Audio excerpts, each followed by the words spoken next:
নমস্কার বন্ধুরা, মিষ্টির ঘরকন্যায় সকলকে স্বাগত। আজ সকাল সকাল আবার দুজনে মিলে বেরিয়ে পড়েছি। আজ চলেছি হুগলি জেলার ষষ্ঠীতলার কাছে আইয়া গ্রামে, যে গ্রামটা রাবড়ি গ্রাম নামেই বেশি পরিচিত। আমরা গিয়েছিলাম বাইক নিয়ে। বাইকে স্টার্ট দিয়েই ফার্স্টেই অন করে নিয়েছিলাম গুগল ম্যাপ, আর তারপরেই আমতা রোড ধরে এগিয়ে গিয়েছিলাম সামনের দিকে। তারপরে অনেকটা যাওয়ার পরে বরগাছিয়া, লক্ষণপুর, সিঙ্গুর রোড ধরে চলে গেছিলাম রাবড়ি গ্রামে। যদি কেউ ট্রেনে করে আসতে চায় তাহলে ডানকুনি স্টেশনে নেমে 26C বাস আসে, আর এছাড়াও অটো বা টোটো ভাড়া করে এখানে আসা যায়। এখানে বেশিরভাগ চাষবাস হওয়ার কারণে রাস্তার দুধারে বেশিরভাগ জায়গায় সবুজে সবুজে ঘেরা। রাস্তা দিয়ে যেতে যেতেই পড়বে পাওয়ার হাউস। পাওয়ার হাউস থেকে একটু এগিয়ে গেলেই বাঁদিকে ঘুরে এই যে মন্দির, এই মন্দিরের সামনের রাস্তাটাই চলে গেছে রাবড়ি গ্রামে।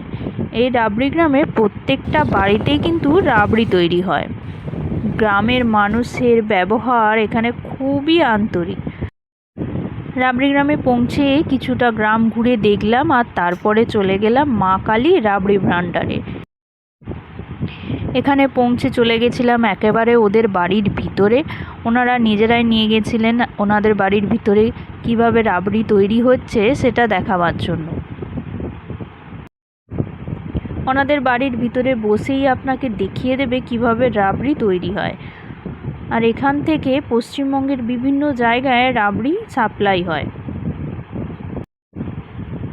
আগুনে দুধকে ভালো করে ফুটিয়ে হাওয়া করতে করতে সর তোলা শুরু করা হয়, আর তারপরে সেটা থেকে তৈরি হয় রাবড়ি। ওনারা আমাদের অল্প একটু রাবড়ি দিয়েছিলেন টেস্ট করে দেখার জন্য, যেটা খেতে সত্যিই খুব সুন্দর ছিল।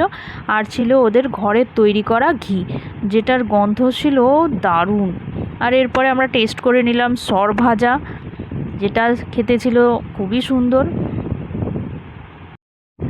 এনারা এখানে গুড়ের রাবড়ি আর চিনির রাবড়ি দুটোই তৈরি করেন, আর রাবড়ির মধ্যে আছে কম মিষ্টি আর বেশি মিষ্টি। এখন যেহেতু গরমকাল তাই গুড়ের রাবড়ি আমরা নিলাম না, কারণ সেটা নষ্ট হয়ে যাওয়ার সম্ভাবনা থাকে। সেই জন্য আমরা নিয়ে নিলাম চিনির রাবড়ি। চিনির রাবড়ির মধ্যে কম মিষ্টিওয়ালা রাবড়িটা নিয়েছে 350 টাকা করে কেজি, আর বেশি মিষ্টি রাবড়িটা নিয়েছে 300 টাকা করে কেজি। দুটোই আমরা 500 গ্রাম করে নিয়েছি। এছাড়াও নিয়ে নিয়েছিলাম ঘি, সেটাও আমরা 500 গ্রামই নিয়েছিলাম, যেটা 1200 টাকা করে কেজি। রাবড়ি আর ঘি আর তার সাথে গ্রামের মানুষের আন্তরিকতা ও ভালোবাসাকে সাথে নিয়েই আমাদের বাড়ির পথে রওনা হয়ে পড়লাম।